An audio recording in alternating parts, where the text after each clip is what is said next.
सोमनाथ महादेव की जय।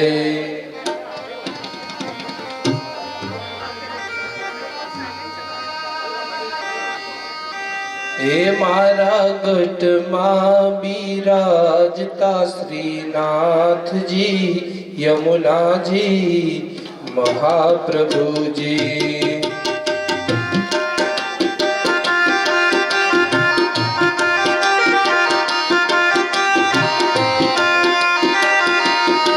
मारा गढ़ मां बिराजता श्रीनाथ जी, यमुना जी, महाप्रभु जी।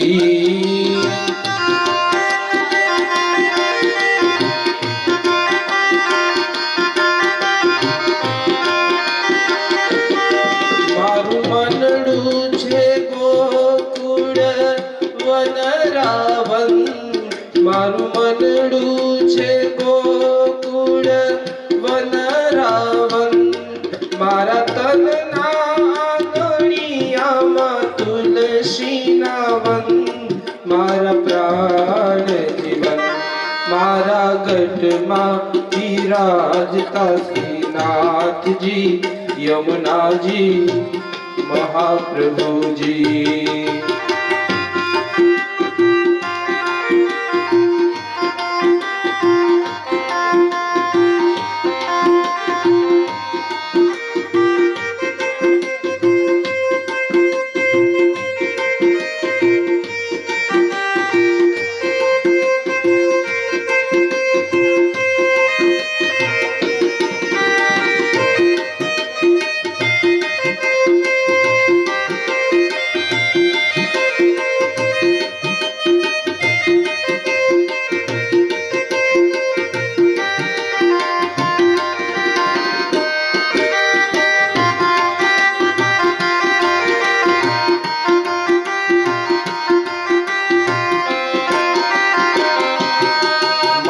आत्मना आंगणे श्री महाकृष्ण जी।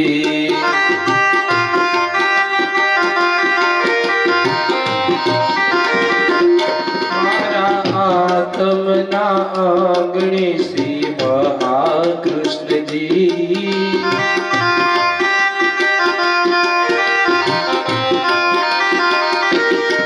मारी आँखों दिसे छे गिरधारी रे धारी, मारी आँखों दिसे छे गिरधारी रे धारी, मारू तन मन गायु छे जेने वारी रे वारी, मारा श्याम मोरारी, मारा गढ़मां बिराजता श्रीनाथ जी, यमुना जी, महाप्रभु जी। मारा गढ़मां बिराजता श्रीनाथ जी, यमुना जी, महाप्रभु जी।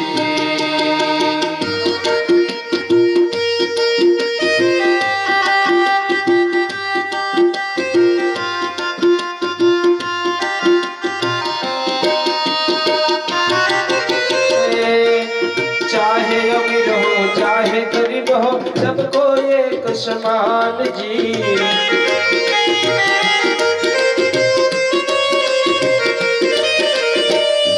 चाहे अमीर हो चाहे गरीब हो, सबको एक समान है जी। चाहे अमीर हो चाहे गरीब हो, सबको एक समान।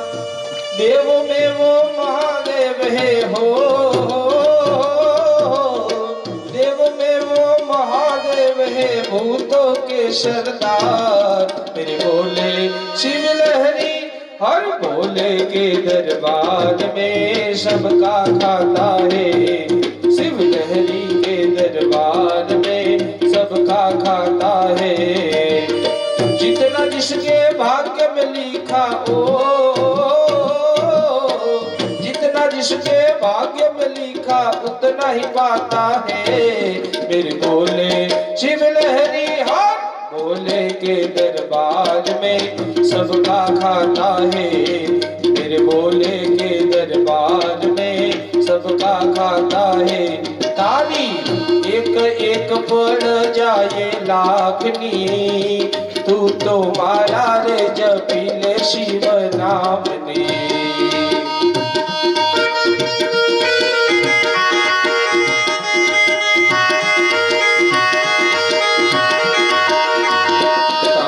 एक एक पड़ जाए लाखनी, तू तो मारा रे जपी ले शिव नामनी।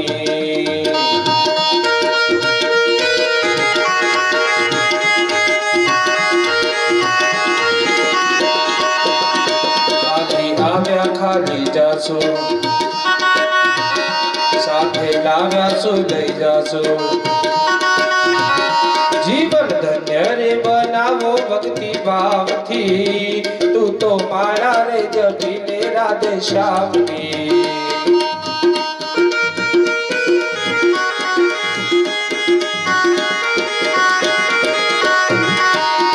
ये तारी गए तो पड़ जाए लाखनी, तू तो मारा रे जपी ले शिव नाम की।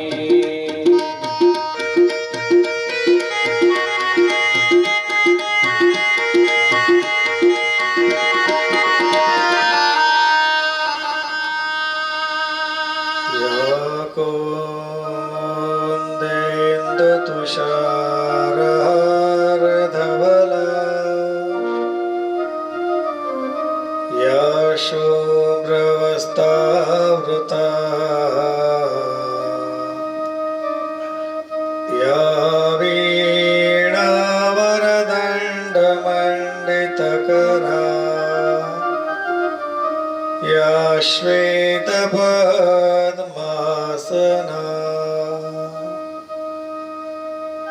या ब्रह्माच्युत शंकर प्रभृतिर्देवै सदा वन्दिता, सा मां पातु सरस्वती भगवती निःशेषजाड्यापहा। शुक्लां ब्रह्मविचारसार परमां आद्यां जगद्व्यापिनी, वीणा पुस्तकधारिणीम् अभयदां, जाड्यान्धकारापहा।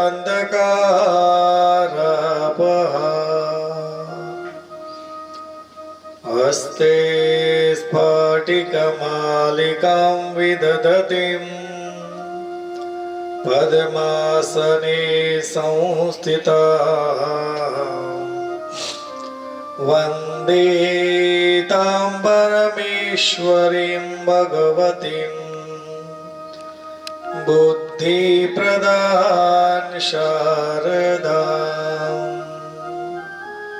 नारायणं नमस्कृत्य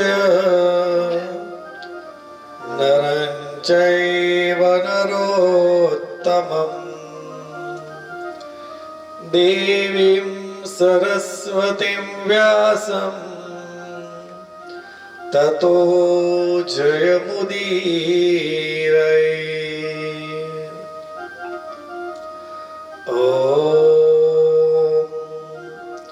तत्पुरुषाय विद्महे महादेवाय धीमहि, तन्नो रुद्र प्रचोदयात्।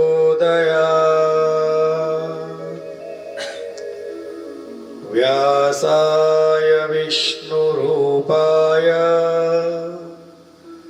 व्यासरूपाय विष्णवे नमो वै ब्रह्मनिधये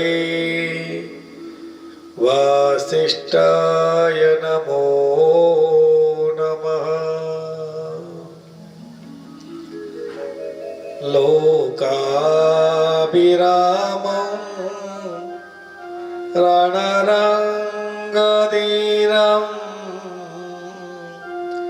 राजीव देवनेत्रं रघुवंशनाथं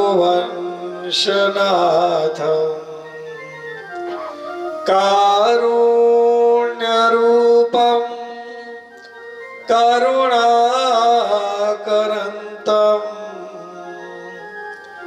श्रीरामचन्द्रं शरणं प्रपद्ये श्रीरामचन्द्रं शरणं प्रपद्ये मनोजवं मारुततुल्यवेगम् जितेन्द्रियं बुद्धिमतां वरिष्ठम् वातात्मजं वा नरयूथमुख्यं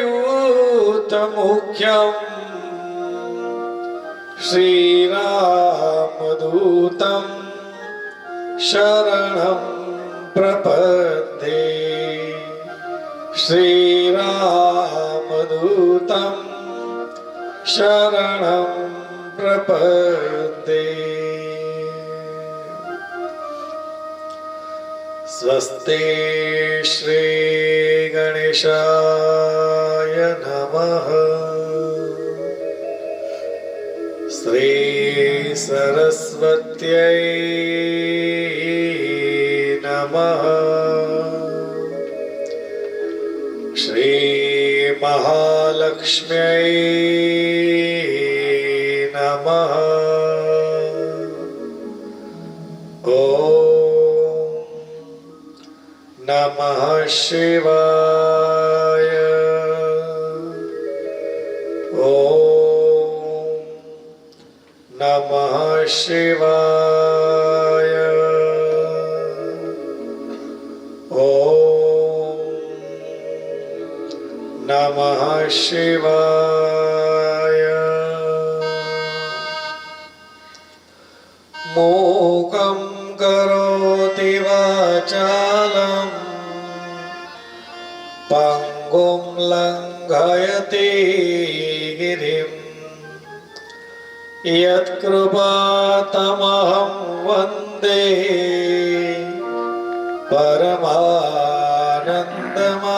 परमानन्दमाधवम् हर हर महादेव शंभो काशी विश्वनाथ गंगे हर हर महादेव शंभो काशी विश्वनाथ गंगे काशी विश्वनाथ गंगे बाबा अमरनाथ संगे हर हर महादेव शंभो काशी विश्वनाथ गंगे हर हर महादेव शंभो काशी विश्वनाथ गंगे हर हर महादेव शंभो काशी विश्वनाथ गंगे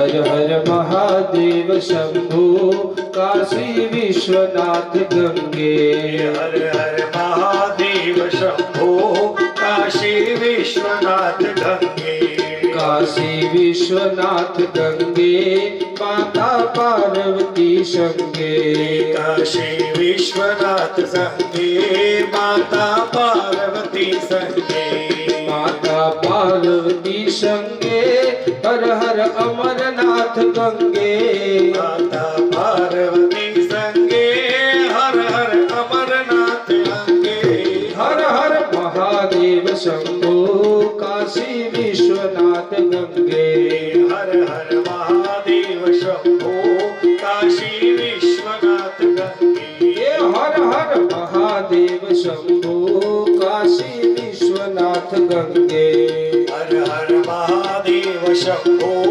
काशी विश्वनाथ गंगे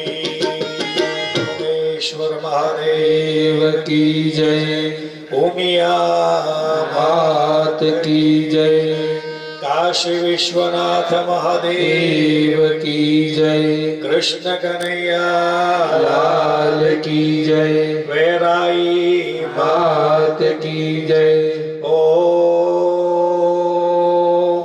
નમઃ પાર્વતી પતય હર હર મહાદેવ હર. શિવ મહાપુરાણ કથા. આજે આપણી આ કથાનું 5મું સત્ર. સવારની કથાની અંદર જોયું કે નારદજી એક તો પૂજાનો વિધિ આપણે સમજ્યા, બિલીનું મહત્વ સમજ્યા, રુદ્રાક્ષને ધારણ કરવો, કયો રુદ્રાક્ષ ધારણ કરવાથી આપણને કયું ફળ મળે છે એ આપણે જોયું. રુદ્રાક્ષનું મહત્વ સમજ્યા કે રુદ્રાક્ષ અને તુલસી આ બંને માળા ધારણ કરવી જોઈએ. કોઈ પણ વ્યક્તિનું મૃત્યુ નજીક હોય કે મૃત્યુ થયું હોય, તુલસી, કારણ કે સાંજનો સમય હોય તો તુલસી દળ તોડાય નહીં. ગંગાજળ આમ તો લઈને ઘણું બધું આવેલા હોય, પણ ખરા ટાઈમે જોઈએ તો મળે જ નહીં. તો એવા સમયે શું કરવું? તો શિવ મહાપુરાણ કહે છે કે આવું કોઈ વ્યક્તિનો અંતિમ સમય હોય, મૃત્યુનો સમય નજીક હોય, એ વખતે એના મુખની અંદર રુદ્રાક્ષને મૂકવાથી એને મુક્તિ મળે છે. જેટલું મહત્વ તુલસીનું છે, જેટલું જ મહત્વ ગંગાજીના જળનું છે, એટલું જ મહત્વ રુદ્રાક્ષનું પણ છે. કારણ આ રુદ્રાક્ષ એ મહાદેવને અતિ પ્રિય છે. સવારની કથાની અંદર જોયું કે પરમાત્માની આંખમાંથી અશ્રુ કેમ આવ્યા? પ્રસન્નતાના અશ્રુ છે. મહાદેવને પ્રિય છે. એટલે શિવનો જે ભક્ત છે એને તો રુદ્રાક્ષ ધારણ કરવો જ જોઈએ. એટલે પાછો બીજો પ્રશ્ન આવે કે બહેનોથી રુદ્રાક્ષ પહેરાય? હા, પહેરાય, ધારણ કરી શકાય. જેમ પૂજા કરી શકાય એમ રુદ્રાક્ષને પણ ધારણ કરી શકાય. પણ રુદ્રાક્ષને ધારણ કર્યો એટલે રાત્રે સૂતી વખતે એને ગળામાંથી કાઢી નિજ મંદિર આગળ પધરાવી દેવાનો. બીજા દિવસે સવારે નાહી ધોઈ અને પછી રુદ્રાક્ષને ધારણ કરવાનું છે. આ નિયમ છે. આ બધા નિયમ કોણ? એટલે મને બાબુ કાકા યાદ આવે કે મહારાજ કે એ નિયમો પાડીએ ને તો 24 કલાકે ઓછા પડે. કાલે કહેતા કે જેટલું પડાય ને જેટલું કરી શકાય એટલું કરવું. પણ આ એક એક વસ્તુ છે, બધા નિયમો પાડવાની જરૂર. પણ આપણે રુદ્રાક્ષને ધારણ કર્યો તો બીજું કઈ કરી શકીએ કે ન કરી શકીએ? રાત્રે સૂતી વખતે એને કાઢી નિજ મંદિર આગળ પધરાવી દેવાનું અને બીજા દિવસે સવારે ધારણ કરવાનું. આ સામાન્ય નિયમ છે. પછી આખો દિવસ તમે ધારણ કરી રાખો છો. બીજું કે બિલ્વ પત્ર આપણે જ્યારે ચડાવવું હોય તો કેવી રીતે ચડાવવું? કારણ કે સવારે મેં બિલીનો મહિમા તો કયો. તુલસી દળ જે છે ને એ આપણે અર્પણ કરવાનું હોય. તુલસી દળ સીધું આપણે પરમાત્માને અર્પણ કરીએ છીએ, લાલજીને. કે શાલિગ્રામ ની ઘરમાં જો સેવા હોય તો શાલિગ્રામ ઉપર તુલસી દળને પધરાવવાના હોય. એટલે એ સીધું મૂકવાનું છે. જ્યારે બિલ્વ પત્ર છે એ આ બિલ્વ પત્ર છે, આ સીધું છે. શિવજી ઉપર જ્યારે ચડાવવાનું થાય ત્યારે એને ઊંધું ચડાવવાનું છે. આ એક એની પદ્ધતિ છે. તો તુલસી દળને આપણે અર્પણ કરવાનું છે અને બિલ્વ પત્રને ચડાવવાનું છે. જ્યારે ચડાવીએ ત્યારે એને ઊંધું કરી અને ચડાવવાનો નિયમ છે. ઘણા છે કે એની અંદર ચંદનનો તિલક કરી અને પછી ચડાવે છે. એ પછી દરેકનો ભાવ છે. પણ મેં કહ્યું જ્યારે તમે બિલ્વ પત્ર ચડાવો ત્યારે એ અખંડ હોવું જોઈએ, ક્યાંય તૂટેલું હોવું જોઈએ નહીં, નહીં તો દોષ લાગે. કારણ કે શિવ પૂર્ણ છે. એને જે કંઈ પણ ચડાવી, શિવજી છે એ અખંડ છે. તો એને જે કંઈ પણ આપીએ એ અખંડ આપીએ. એને તૂટેલું અડધું કશું અપાય નહીં. તો આ તો આપણે સમજી શકીએ છીએ. ઘણી વખતે આપણને ખ્યાલ હોય તેમ છતાં આપણે કહીએ કે ચાલી જશે. શું કામ ચલાવવું છે? એક જ બિલ્વપત્ર આપણી પાસે આવીને એ પણ ખંડિત છે, તો એને સાઈડમાં મૂકો. જે ચડાવેલું છે એને સાફ કરી અને ફરીથી ચડાવો. મેં તમને સવારે કહ્યું કે તુલસી દળ અને બિલ્વપત્ર તમે એને ફરીથી ધોઈ અને સાફ કરી અને ચડાવી શકો છો. એના પછી નારદજીએ તપશ્ચર્યા કરી, પણ શાંભવી માયા જે છે, શિવજી માયાથી મોહિત થયેલા, તપશ્ચર્યા કરવા માટે તો ગયા. કામદેવે આવી અને એમની તપશ્ચર્યાને ભંગ કરવાનો પ્રયત્ન કર્યો, પણ અહંકાર વશ થઈ અને તપશ્ચર્યા ભંગ કરવા માટે આવ્યા. શિવે એમનો જે અહંકાર હતો એ ચકનાચૂર કર્યો છે. અને નારદજી એ જગ્યાએ તપશ્ચર્યા કરી હતી જે જગ્યાએ શિવજીએ કામને બાળ્યો હતો. અને જ્યારે દેવોએ જઈ શિવજીને કહ્યું ત્યારે શિવે કહ્યું છે કે હું કામદેવને સજીવન કરીશ, પણ આ ક્ષેત્રની અંદર એનો પ્રભાવ ચાલશે નહીં. જે કોઈ પણ વ્યક્તિ આ ક્ષેત્રની અંદર બેસી અને તપશ્ચર્યા કરવા માટે બેસે કે ધ્યાન કરવા બેસે, એની નજર જ્યાં સુધી પહોંચી છે એટલા જગ્યાની અંદર કામની અસર વર્તાશે નહીં. કામદેવ ભૂલી ગયો છે. વસંતને પણ ખ્યાલ નથી, કારણ કે જ્યારે તમે માયાથી મોહિત હો ને, કોઈક મોહવશ તમે થયેલા હો ને, પછી તમને કશું જ દેખાતું નથી. તમને એ જ દેખાય છે બસ હું આવ્યો છું, આ કરી લઈશ, પણ ન થાય. ઇન્દ્રની પાસે જઈ અને કામદેવે કહ્યું છે ત્યારે ઇન્દ્રને પણ વિસ્મય થયો છે. આ ઇન્દ્ર જે છે ને એ નારદજીની પાસે આવ્યો છે. નારદજી તપશ્ચર્યામાંથી જાગૃત થયા છે, એમને આવીને વંદન કર્યા છે. તમે જ્યારે કોઈ પણ સાધના કરો ને, જ્યારે તમને કોઈ શક્તિ મળે ને,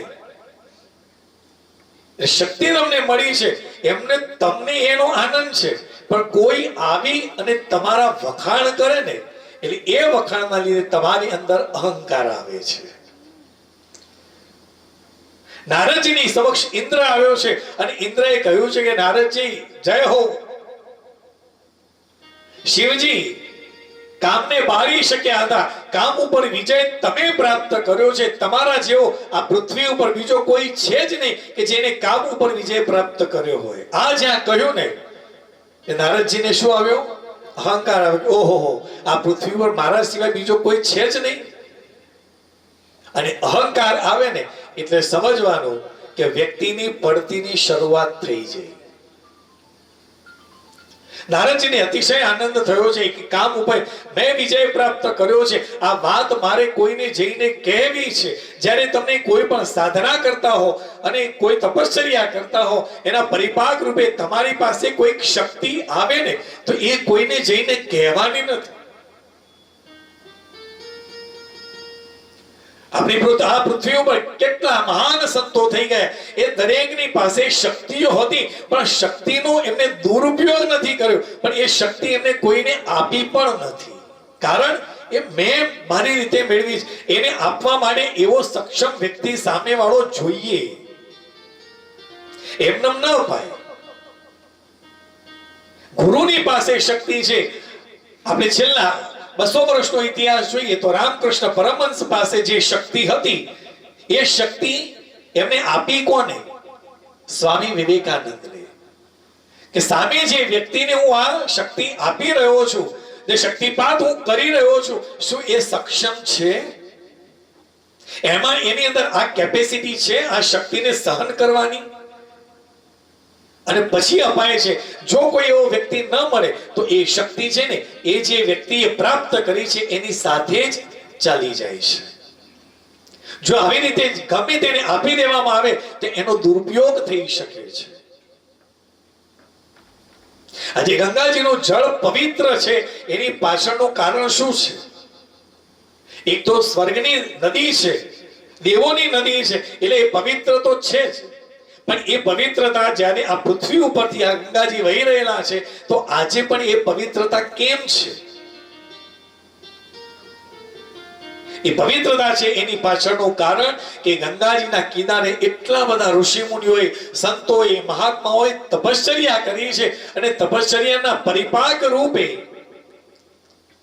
જ્યારે એમનો અંતિમ સમય આવે, જ્યારે શરીરને આત્મા જે છે એ શરીરમાંથી અને જવાનો છે, જ્યારે એમને ખબર પડી જાય ત્યારે એ જે ઋષિ મુનિ છે કે જે સંતો છે જેને આ તપશ્ચર્યા કરીને શક્તિ પ્રાપ્ત કરી છે ને, એ કહે કે ભાઈ મારા શરીરને ગંગાજીની અંદર જળ સમાધિ આપજો. ઠીક છે, હિમાલયની અંદરથી આ જે નદી ગંગાજી નીકળ્યા છે, ઔષધિઓની જંગલોમાં જે ઔષધિઓ છે, ઔષધિઓની વચ્ચેથી આ જળ નીકળે છે, એના લીધે પવિત્રતા છે, એના લીધે આટલું શુદ્ધ છે. પણ એની પાછળ બીજું પણ એક કારણ છે કે એ જે ઋષિ મુનિઓ જે તપશ્ચર્યા કરી છે, જે શક્તિ પ્રાપ્ત કરી છે, અને પછી જ્યારે એમને જળ સમાધિ આપવામાં આવે ને, ત્યારે એ શક્તિ જે છે ને આ ગંગાજીના જળની અંદર સ્પ્રેડ થાય છે, જેના લીધે ગંગાજીનું જળ પવિત્ર બને છે. આપણે તો ખાલી જે વાંચ્યું એ સમજી લે, પણ એની પાછળના કારણો આ છે. જેને શક્તિ પ્રાપ્ત કરી, એ શક્તિ જ્યારે જળ સમાધિ એમને આપવામાં આવે તો એ શક્તિ ક્યાં સ્પ્રેડ થઈ રહી છે? ગંગાજીની અંદર, એ જળની અંદર. જ્યાં જ્યાંથી જાય છે ત્યાંથી એ પવિત્ર રહે છે. આપણને લાગે કે કેટલું ગંદુ પાણી થઈ રહ્યું છે, પણ તેમ છતાં એ પાણીને તમે ભરીને લાવો. અત્યારે ચોમાસાનો સમય હતો એટલે પાણી તમે લાવો તો માટી વાળું જ હોય, ડોળો જ હોય પાણી. પણ એને લાવીને ઘરે મૂકો, અઠવાડિયા પછી જુઓ તો કાચ જેવું પાણી થઈ જાય છે. અને એ જળ આપણા ઘરનું થાય એ તરત લીલું થવા માંડે છે. એની પાછળની તાકાત આ છે, શક્તિ આ છે. તો અહીંયા નારદજીને અહંકાર આવ્યો, અને જ્યારે દેવોએ આવી કે ઇન્દ્રએ આવીને એમના વખાણ કર્યા, એટલે અહંકાર વધ્યો કે મેં કામ ઉપર વિજય પ્રાપ્ત કર્યો છે. બસ આ અચાનક કોઈ શક્તિ તમને મળે અને કોઈ તમારા વખાણ કરે એટલે તમને એમ થાય કે આ મારે લોકોને જઈને કહેવું છે કે આપણી પાસે આ તાકાત છે. અને લોકોની સામે જશો એટલે લોકો શું કરે? તમારા વાહ વાહ કરે. જેમ જેમ વાત થતી રહે એમ એમ માણસ પડતો જાય છે. કોઈ પણ વ્યક્તિને એના આસન ઉપરથી એને પદભ્રષ્ટ કરવો હોય ને તો બીજું કઈ નહીં કરવાનું, એની વાહ વાહ કરો. એને બીજું કશું જ નથી કરવા. જ્યારે મળે યાર તમારા જેવું કોઈ નહીં, તમારા જેવું કોઈ નહીં, આવું 10 વખત કહેશો ને એટલે એ હવામાં ઉડતો થઈ જશે. એ ફૂક્કો ગમે ત્યારે ફૂટે. એટલે જ્યારે કોઈ વ્યક્તિ તમારા વખાણ કરે ને તો એ વખતે સરળ થવાનું છે. એ વખાણ મારા નથી થઈ રહ્યા, એ વખાણ મેં જે પ્રાપ્ત કર્યું છે એના લીધે છે. વ્યક્તિને સરળતા પ્રાપ્ત કરવાની છે, પણ માણસ અહીં ભૂલી જાય છે. સામાન્ય રીતે જ્યારે એને પૈસા આવે, સંપત્તિ આવે ને પછી એની વાહ વાહ થાય ને એટલે તમે જુઓ એ ગાડીનો કાચ નીચે ઉતરશે જ નહીં. એ ગાડીનો કાચ ઉતારવાની પણ એનામાં એટલી શક્તિ રહી નથી, કારણ કે એને અહંકાર, મારે હવે કોઈની જરૂરત નથી. અહીંયા નારદજીને અહંકાર આવ્યો. નારદજીને થયું કે આ કાર્ય મારે જઈને કોઈકને કેવું છે, કેવું છે. નારદજી ત્યાંથી દોડ્યા, સીધા કૈલાસમાં આવ્યા છે. કૈલાસમાં આવી અને મહાદેવની સમક્ષ કહે છે, મહાદેવજીને વંદન કર્યા છે. મહાદેવજીએ કહ્યું, આવો આવો નારદજી, બહુ સમય આવેલા છો. ત્યારે નારદજીએ કહ્યું છે, મહાદેવ પ્રભુ, મેં કામ ઉપર વિજય પ્રાપ્ત કર્યો છે. હું ધ્યાન કરી, મેં તપશ્ચર્યા કરી. કામદેવે આવીને મારી તપશ્ચર્યાને ભંગ કરવાનો પ્રયત્ન કર્યો. કામ અને વસંત પણ મારી તપશ્ચર્યાને ભંગ કરી શક્યા નથી. આ જ્યાં કહ્યું છે ત્યારે મહાદેવે કહ્યું છે કે હે તાત નારદ, તમે બહુ જ વિદ્વાન છો, તમે ધન્યવાદને પાત્ર છો, પરંતુ મારી વાત સાંભળો. હવે પછી આ તમે જે મને વાત કરીને એ વાત તમે કોઈને કહેશો નહીં. આવું જ્યાં ભગવાન મહાદેવે જ્યારે આ વસ્તુ નારદજીને કહી ત્યારે નારદજી એમ સમજ્યા કે એમને એમ છે કે હું કહીશ એટલે કામ ઉપદેશ કામ શત્રુને તમે માર્યો છે, કામ ઉપર મેં વિજય પ્રાપ્ત કર્યો છે, એ મહાદેવને ગમે નહીં અને બીજાને કહું ને પછી મહાદેવને કદાચ થોડું એમનું સ્થાન છે એ ઓછું થઈ જાય એટલા માટે એ મને ના પાડે છે. મહાદેવે કહ્યું છે કે તમે બીજા કોઈને કહેતા નહીં. ગોપ્ય ગોપ્ય સર્વગ્રાહી નૈવ વાચ્યમ કદાચન. તમે જે શક્તિને પ્રાપ્ત કરી છે એ તમે કોઈને કહેશો ને, એને ગુપ્ત રાખો, ગુપ્ત રાખો. મહાદેવ કહે છે વિશેષતઃ તમારા જે આરાધ્ય છે ને ભગવાન વિષ્ણુ, એમને તો જરાય કહેતા નહીં. આની ચર્ચા એમની પાસે ક્યારેય કરશો નહીં. તમે જે મને વૃત્તાંત કહ્યું એ બીજા કોઈને કહેતા નહીં એવું હું તમને કહું છું. પણ નારદજી માને ક્યાં? નારદજીને એમ થયું કે આ હું બીજાને કહીશ તો મારી તો લોક ચાહના વધશે, મહાદેવની ઘટશે. પણ આ માયાથી મોહિત થયેલા નારદજી ત્યાંથી મહાદેવને વંદન કરી આ વાત કરી ત્યાંથી નીકળ્યા છે અને બ્રહ્મલોકમાં ગયા. બ્રહ્માજીને જઈને બ્રહ્માજીની પાસે ગયા છે, બ્રહ્માજીને વંદન કર્યા. પિતાજી, મેં તપશ્ચર્યા કરી, તપશ્ચર્યાના પરિપાક રૂપે મેં કામ ઉપર વિજય પ્રાપ્ત કર્યો છે. એ જ વખતે બ્રહ્માજીએ આંખ બંધ કરી શિવજીનું ધ્યાન ધર્યું છે. બ્રહ્માજી કહે છે કે નારદ, તે જે શક્તિ પ્રાપ્ત કરી છે એ તું કોઈને કહીશ નહીં. શું કામ બધાને કહેતો ફરે છે? જ્યારે તમારી પાસે શક્તિ આવે ને, શક્તિ આવીને જ્યારે તમે કોઈ પણ તપશ્ચર્યા કરો છો, મેં તમને પહેલા કહ્યું કે વ્રત કરો છો તો એ કોઈને કહેવું નહીં. એ કહેવાથી એની શક્તિ ઘટતી જાય છે. આપણે નવરાત્રી કરીએ છીએ, એકાદશી કરીએ, પછી નવરાત્રીની અંદર મંત્ર જાપ, 1.25 લાખ મંત્ર જાપ કરતા હોઈએ, ગાયત્રીની ઉપાસના કરતા હોઈએ. મેં જોયું છે કે ઘણા લોકો આવીને કહે છે આપણે 4 નવરાત્રી બાપજી કર્યો નકોડી. કોને કહ્યું તને?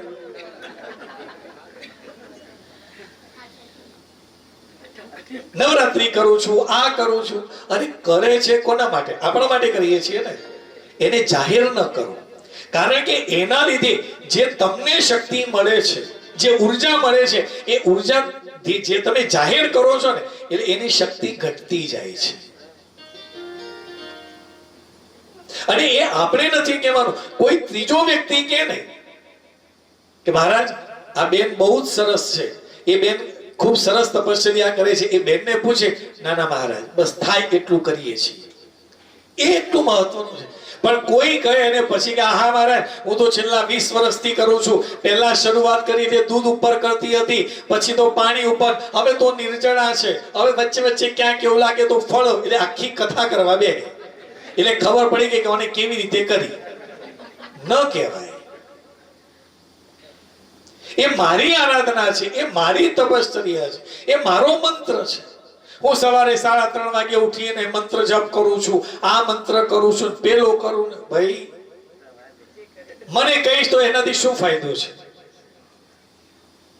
કેવું ને. અહીંયા મહાદેવ કેવા માંગે છે, નારદજીના માધ્યમથી એ આપણને કહી રહેલા છે તમે જે કંઈ પણ ઉપાસના કરો ગોપ્ય ગોપ્ય સર્વગ્રાહી, ગુપ્ત રાખો, કોઈને કહેશો નહીં. નારદજી બ્રહ્મલોકમાં ગયા. બ્રહ્માજીએ શિવજીની તપસ આંખ બંધ કરી શિવજીનું ધ્યાન ધર્યું છે. ખબર પડી ગઈ. બ્રહ્માજીએ પણ નારદજીને કહ્યું છે કે નારદ, તે મને કહ્યું આ વાત તું કોઈને કહીશ નહીં. પણ આ તો કેવું કહેવાય ને કે પેલો ફટાકડો છે ને હવે ફૂટવાની તૈયારીમાં છે. ત્યાંથી નીકળ્યા છે.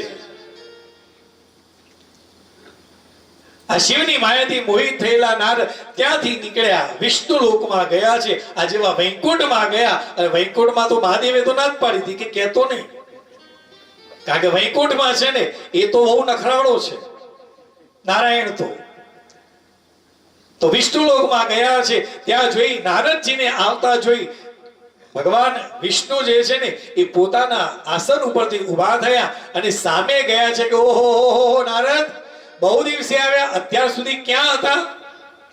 બહુ સમય આપણે દેખાડો દીધો છે, બહુ સમય આપણા દર્શન થયા છે, આવો આવો આવો આવો એમ કહી પકડીને લઈ અને નારાયણે એમના પોતાના સિંહાસન ઉપર બિરાજમાન કર્યા. હવે તમે વિચાર કરો, નારાયણના સિંહાસન ઉપર જ્યારે નારદજીને બેસાડ્યા, નારદજીનો અહંકાર ઓર વધી ગયો છે. ઓહો, મારો આરાધ્ય જ મારું આટલું માન રાખે છે. ક્યાં હતા? શું કરી રહ્યા હતા? બહુ લાંબા સમય આવ્યા છો. અને આ નારાયણ વિષ્ણુ જે છે ને એ બધું ઓકાવાનું કામ કરે. કહ્યું કે ક્યાં હતા? નારદજીએ કહ્યું કે હું તપશ્ચર્યા આ હિમાલયની તળેટીની અંદર રહેલી આ આશ્રમની અંદર, હું આ ગુફાની અંદર હું તપશ્ચર્યા કરતો હતો. ત્યાં તપશ્ચર્યા કરતા કરતા ઇન્દ્રએ કામદેવ અને વસંતને મોકલ્યા, પણ કામદેવ અને વસંતની કોઈ કળા મારા ઉપર ચાલી નહીં. મારા ઉપર મેં કામ ઉપર વિજય પ્રાપ્ત કર્યો છે. ત્યારે નારદજીને પોતાના આસન ઉપર બેસાડી જ્યારે વાત થઈ, ત્યારે ભગવાન વિષ્ણુએ એમની કામ વિજયની આખી કથા સાંભળી. અને વિષ્ણુ કહે છે કે હે નારદ, તમે તો તપસ્યાના ભંડાર છો. તમારું હૃદય બહુ જ ઉદાર છે, જેની અંદર ભક્તિ, જ્ઞાન અને વૈરાગ્ય નથી હોતા એ વ્યક્તિઓ જ કામ ઉપર વિજય પ્રાપ્ત ન કરી શકે. તમારી અંદર તો ભક્તિ, જ્ઞાન અને વૈરાગ્યનો અખૂટ ભંડાર ભરેલો છે. તમે તો નૈષ્ઠિક બ્રહ્મચારી છો, સદા જ્ઞાન અને વૈરાગ્યથી યુક્ત રહો છો. તમારામાં કામ વિકાર કેવી રીતે આવી શકે? આ જ્યારે ભગવાન વિષ્ણુએ નારદના વખાણ કર્યા, મનમાં ને મનમાં નારદજી છે એ ભગવાનને પ્રણામ કરતા કરતા કહે છે, નારદજી બોલ્યા, સ્વામી તમે મારા આરાધ્ય છો. જ્યાં સુધી મુજ પર આપની કૃપા છે ને ત્યાં સુધી કામ મારા મને શું કરી શકવાનું? કામ એનો પ્રભાવ મારા ઉપર ન બતાવી શકે. આવું કઈ નારદજી ત્યાંથી નીકળ્યા છે. નારદજી ત્યાંથી નીકળ્યા ત્યારે શિવની માયાથી મોહિત થયેલા એવા ભગવાન નારાયણે એક લીલા કરી છે. શિવની ઈચ્છાથી માયા વિશાળ એવા શ્રી હરિ તત્કાળ પોતાની એક માયા પ્રગટ કરી છે. એમણે મુનિ જે દિશા તરફ, જે માર્ગ તરફ જઈ રહેલા હતા એ માર્ગ ઉપર એક વિશાળ નગરની રચના કરી છે. એનો વિસ્તાર 100 યોજન જેટલો છે. અને પોતાના વૈકુંઠ કરતા પણ એની વિશેષતા ખૂબ બતાવી છે. ખૂબ સુંદર એવું નગર બનાવ્યું છે. અને એ નગરનો રાજા છે શીલનિધિ. આ શીલનિધિ શબ્દને પણ સમજવાનો, શીલ એટલે ચારિત્ર, નિધિ એટલે ભંડાર. જ્યાં ચારિત્રનો ભંડાર સમો આ રાજા છે શીલનિધિ. નારદજી ત્યાં આવતા હતા. શીલનિધિએ જોયું કે નારદજી આવી રહેલા છે, ત્યારે શીલનિધિ રાજા જે છે ને પોતાના મંત્રીઓને લઈ અને નારદજીનું સ્વાગત કરવા માટે જાય છે. સ્વાગત કર્યું છે કે ઓહો નારદજી, આવો આવો આવો, બહુ સમય આવ્યા, તમે મારા નગરમાં તો પહેલી વખત આવી રહેલા છો, આવો આવો એમ સ્વાગત કરી અને પધરાવી લાવ્યા. અને કહ્યું છે શીલનિધિએ કે અમે જાણ્યું છે કે તમે કામ ઉપર વિજય પ્રાપ્ત કર્યો છે. ત્યારે નારદજી કહે છે કે શું પેપરમાં આવ્યું? શું બધા ખબર પડી ગઈ? પણ આ તો માયા વિશારદ એવા વિષ્ણુની માયાથી મોહિત થયેલો આજે શીલનિધિ રાજાએ આજે આ કહ્યું ને, ત્યારે નારદજીનો અહંકાર ઓર વધ્યો છે. નારદજીને પોતાના આસન પર બિરાજમાન કર્યા છે, એમની પૂજા કરી, અર્ચન કર્યું છે. બધા જ મંત્રીઓએ આવીને એમને વંદન કર્યા છે. એમની જે દીકરીઓ હતી બધી જ દીકરીઓને બોલાવી છે અને કહ્યું છે કે નારદજીના આશીર્વાદ લો. એમને કામ ઉપર વિજય પ્રાપ્ત કર્યો છે. આવીને એક એક દીકરીએ આશીર્વાદ લીધા છે. એમાંથી એક દીકરી હતી જેનું નામ હતું શ્રીમતી. એટલી સુંદર હતી, આખા નગરને ખૂબ સુંદર રીતે સજાવેલું હતું. આ સજાવેલું નગર જોયું એટલે નારદજીને થયું કે વૈકુંઠ કરતા પણ સુંદર એવું આ શીલનિધિ રાજાનું નગર છે. નારદે પૂછ્યું કે આટલી સુંદર રીતે આ નગરીને શણગારી છે, એની પાછળનું કારણ શું? તો નારદજીની સમક્ષ શિલનિધિ કહી રહેલા છે કે મારી દીકરી છે શ્રીમતી, જેનો સ્વયંવર છે. આવતીકાલે સવારે સ્વયંવરનું આયોજન કરેલ છે. મારી દીકરી જે વરને પસંદ કરે એની સાથે એના લગ્ન કરાવવાના છે. આમ કહી શિલનિધિએ પોતાની દીકરીને બોલાવી છે અને નારદજીના ચરણ સ્પર્શ કરવાનું કહ્યું. નારદજીની સમક્ષ જ્યારે શ્રીમતી આવ્યા ને, એનું સૌંદર્ય જોઈ નારદજીને થયું કે ઓહો, આટલું સૌંદર્ય, આટલી સુંદર સ્ત્રી આજ સુધી મેં લક્ષ્મી માતા સિવાય બીજી કોઈ સ્ત્રીને આટલી સુંદર જોઈ નથી. અને નારદજીના મનની અંદર વિકાર આવ્યો છે કે સ્વયંવર છે, આની સાથે લગ્ન થાય તો. પણ અત્યારે તો એ મારી પૂજા કરે છે, હવે કરવો શું? નારદજીની સમક્ષ આ શિલનિધિએ કહ્યું છે કે આ મારી દીકરી છે, કાલે એનો સ્વયંવર છે. મેં જાણ્યું છે કે તમે ખૂબ સારા એવા જ્યોતિષ છો, તો મારી દીકરીનો હસ્તકમળ જોઈને કહો તો ખરા કે એને કેવો પતિ મળશે. હવે અંદર જ એમની ઈચ્છા થઈ હતી કે લગ્ન મારી સાથે જો આ શ્રીમતીના લગ્ન થાય તો. એ વિચાર સાથે એ જ્યારે હસ્ત જોઈ રહેલા છે, જોતા જોતા કહ્યું કે રાજા, આ તારી પુત્રી સમસ્ત શુભ લક્ષણો વાળી છે, સંપન્ન છે, પરમ સૌભાગ્યવતી છે. પોતાના મહાન ભાગ્યને કારણે એ ધન્ય છે, સાક્ષાત લક્ષ્મી ની જેમ એ સમસ્ત ગુણોનો આગાર છે. એને જે ભાવિ પતિ જે છે એ નિશ્ચિત છે. એ ભગવાન શંકરને જેમ વૈભવશાળી સર્વેશ્વર, કોઈનાથી પરાજય ન થાય એવો હશે, જેને કામ ઉપર વિજય પ્રાપ્ત કર્યો હશે ને એ એનો પતિ થશે. એટલે એમને પોતાનું વૃત્તાંત કહી દીધું. તમારા મનની અંદર જ્યારે વિકાર હોય ને, ત્યારે તમે જ્યારે કોઈ પણ વ્યક્તિ સાથે વાત કરો ને, એ તમે તમારી જ વાત કરો છો. તમને ખ્યાલ નથી કે હું કોની વાત કરી રહ્યો છું. એને જે પતિ મળશે એ કેવો હશે? જેને કામ ઉપર વિજય પ્રાપ્ત કર્યો હશે એ એનો પતિ થશે. શિલનિધિ રાજાએ કહ્યું છે ખૂબ સુંદર, તો હવે મને કોઈ ચિંતા નથી. એને જે પતિ મળે એ એટલો સુંદર મળશે, મહાદેવ જેવો વૈભવશાળી હશે અને કામ ઉપર વિજય પ્રાપ્ત કર્યો છે એવો પતિ મારી દીકરીને મળશે. આ બધું જ કાર્ય પૂર્ણ કરી નારદજી જે છે એ રાજાની પાસેથી વિદાય લઈ ઈચ્છાનુસાર વિચરણ કરતા નારદ મુનિ મનની અંદર કામના આવી છે, સ્વયંવરની અંદર જવાની ઈચ્છા છે, પણ આ ચહેરે જઈશું તો આપણી સાથે લગ્ન નહીં કરે. નારદજી ત્યાંથી વૈકુંઠમાં ગયા છે. વૈકુંઠમાં નારદજીને આવતા જોઈ ભગવાન વિષ્ણુએ થયું કે હવે ફસાયો છે. અત્યાર સુધી કહેતો હતો કે કામ ઉપર મેં વિજય પ્રાપ્ત કર્યો છે, કામ ઉપર વિજય શિવ સિવાય બીજો કોઈ જ નથી કે જે કામ ઉપર વિજય પ્રાપ્ત કરી શકે. આને એવી ખોટી સમજણ આવી છે કે પોતે એમ સમજી બેઠો છે કે મેં કામ ઉપર વિજય પ્રાપ્ત કર્યો છે. વૈકુંઠમાં આવ્યો, નારદજી આવેલા જોઈ નારાયણ વિષ્ણુ ભગવાન છે, શાંતિથી બેઠા છે. બાજુમાં લક્ષ્મીજી છે. હવે લક્ષ્મીજી બેઠા હોય એટલે તો કહેવાય નહીં. નારદજી ને આવેલા જોઈને ભગવાન વિષ્ણુએ કહ્યું છે, નારદજી કેમ પાછા આવ્યા? કઈ કામ પડ્યું? કામ તો હતું. નારદજીએ ધીરે રહીને વિષ્ણુને કહ્યું છે, પ્રભુ અહીંયા આવો ને, કારણ કે જાહેરમાં તો બોલાય નહીં. ભગવાન વિષ્ણુને પાસે બોલાવ્યા છે અને કહ્યું છે, પ્રભુ તમારો ભક્ત છે શિલનિધિ રાજા, એની શ્રીમતી નામની દીકરી છે, જેનો એને સ્વયંવરનું આયોજન કરેલી છે.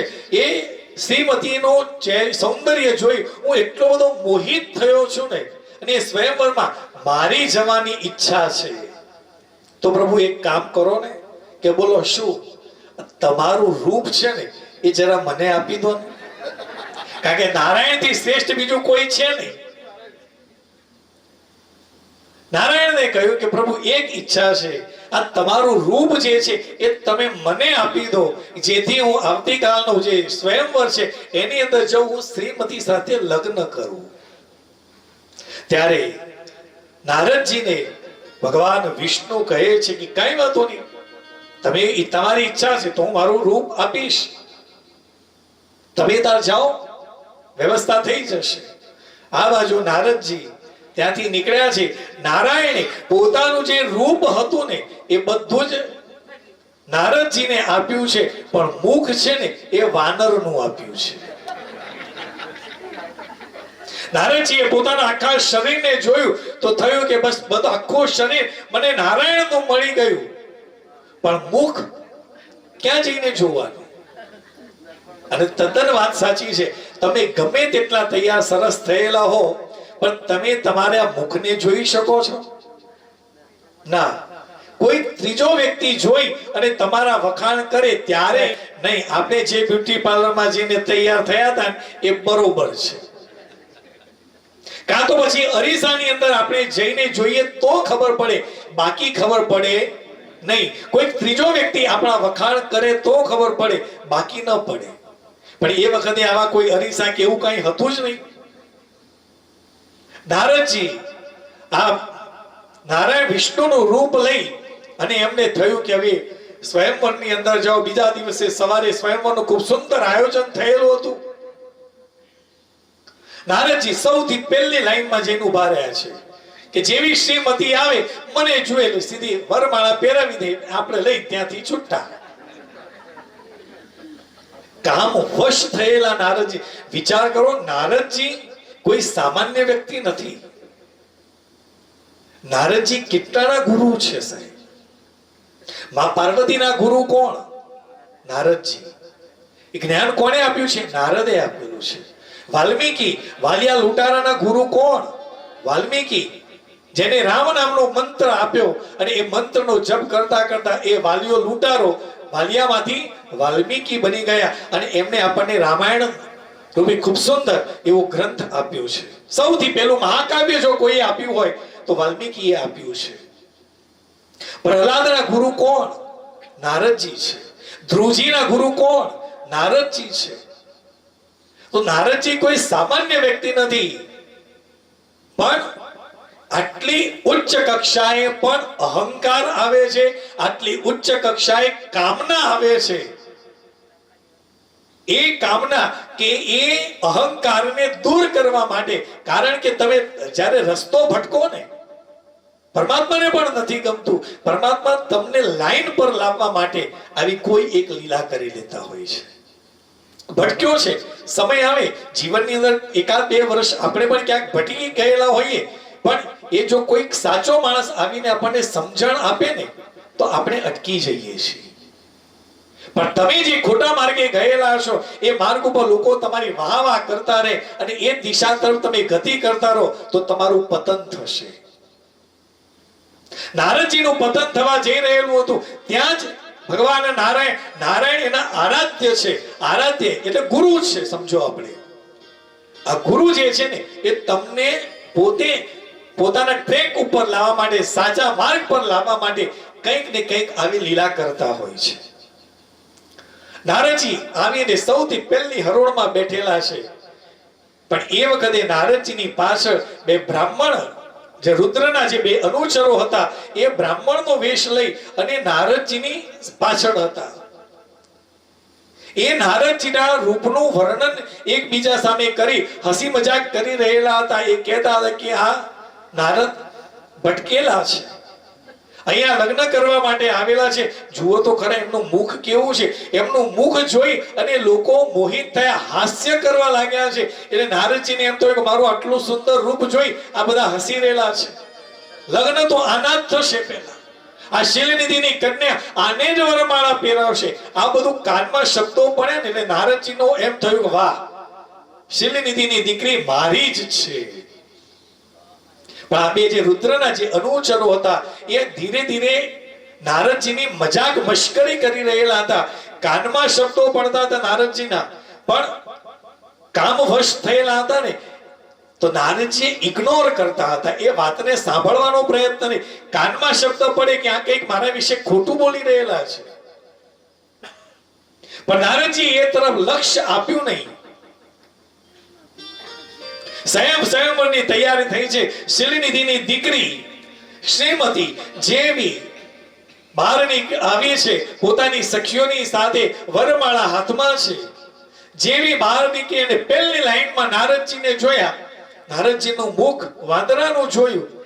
આ કોણ છે કે મારા લગ્નની અંદર કે મારા સ્વયંવરની અંદર મારી સાથે લગ્ન કરવા માટે આવીને બેઠો છે? કારણ કે મોઢું કાળું છે. નારદજી જે લાઈનમાં હતા એ લાઈન, એ દિશા તરફ શ્રીમતીએ જોયું જ નથી. એને પોતાની લાઈન જે હતી એ બદલી દીધી છે. શાસ્ત્રકારો કહે છે કે આ નારદજી છે ને, ભક્તિની અંદર એ શ્રેષ્ઠ છે, પણ નારદજી થોડા ભટક્યા છે.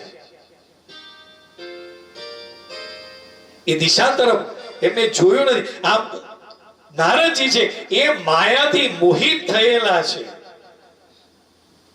આ માયાથી મોહિત થયેલા નારદ તરફ શ્રીમતીએ જોયું જ નથી. કારણ કે ખબર છે આ વિદ્વાન છે, પણ આ ક્ષણે એ ભટકેલા છે, એ દિશા તરફ ગયા નથી. નારદજી જે લાઈનમાં આગળ બેઠા હતા એ લાઈન જ આખી છોડી દીધી છે. બીજા જે રાજકુમારો હતા એમની પાસે પણ નથી ગઈ, કારણ એ બધા જ નારદજીની આજુબાજુ બેઠેલા હતા ને. તો તમે જેવા વ્યક્તિ પાસે બેઠેલા છો ને, એવા તમારા ગુણો હોય તો એ લાઈનની અંદર બેઠેલા બધા જ સદગુણવાળા વ્યક્તિઓ છે, એમને છોડી દીધા છે. શ્રીમતી ત્યાંથી બીજી લાઈનમાં ગયા. કેટલાક રાજકુમારોને જોયા છે, કોઈ પસંદ પડ્યું નહીં. શ્રીમતી જોઈ રહેલા છે કે મારે જેવો પતિ જોઈએ છે એવો રૂપવાન મને કોઈ મળ્યો નહીં. હજુ વિચાર કરે છે. એ જ ક્ષણે નારાયણ જે છે એ ત્યાં આવ્યા છે. જેવા નારાયણને આ શ્રીમતીએ જોયા, વરમાળા એમને પહેરાવી છે, અને તરત ત્યાંથી નારાયણ જે છે, ભગવાન વિષ્ણુ જે છે, એ શ્રીમતીને લઈને અંતર ધ્યાન થઈ ગયા છે. કોઈને ખબર પડી નહીં કે કોની સાથે શ્રીમતીએ લગ્ન કર્યા. નારદજી વિચાર કરે છે કે મને નારાયણનું રૂપ મળ્યું છે, મારાથી રૂપવાન બીજો કોણ હતો જે શ્રીમતીને લગ્ન કરીને લઈ ગયો છે? નારદજીને પણ ખબર નથી. ત્યારે નારદજીની રક્ષા કરવા માટે જે રુદ્રના અનુચરો હતા એ બંને એમની મશ્કરી કરી રહ્યા હતા, વાત કરી રહેલા હતા.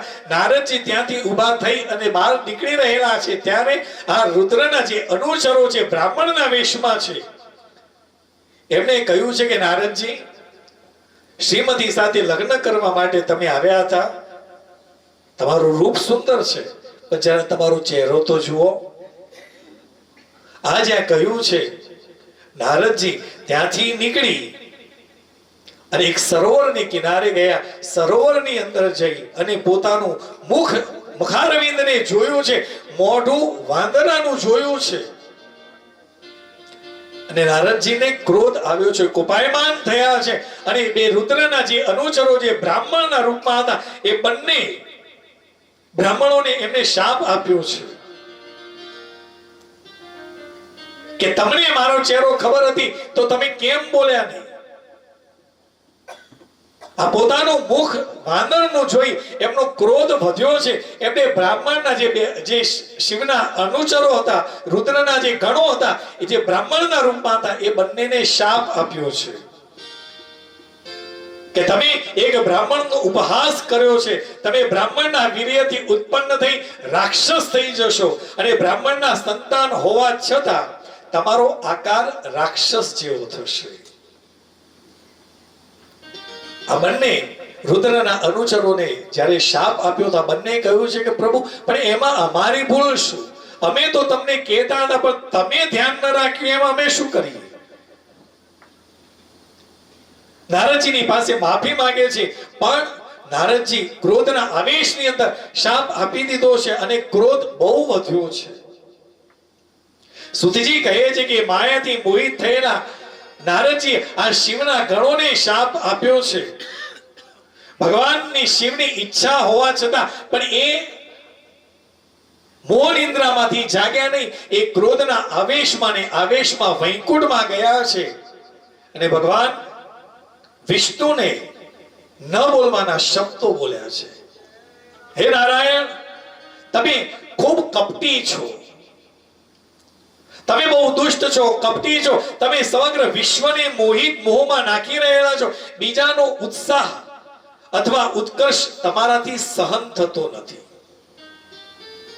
તમારું અંતઃકરણ મલિન છે, તમે માયાવી છો. પૂર્વકાળની અંદર પણ તમે મોહિની અવતાર ધારણ કરી. જ્યારે સમુદ્ર મંથન થયું ત્યારે તમે મોહિની અવતાર ધારણ કરી અને જે દાનવો હતા એમની પાસેથી અમૃતનો કુંભ લઈ લીધો.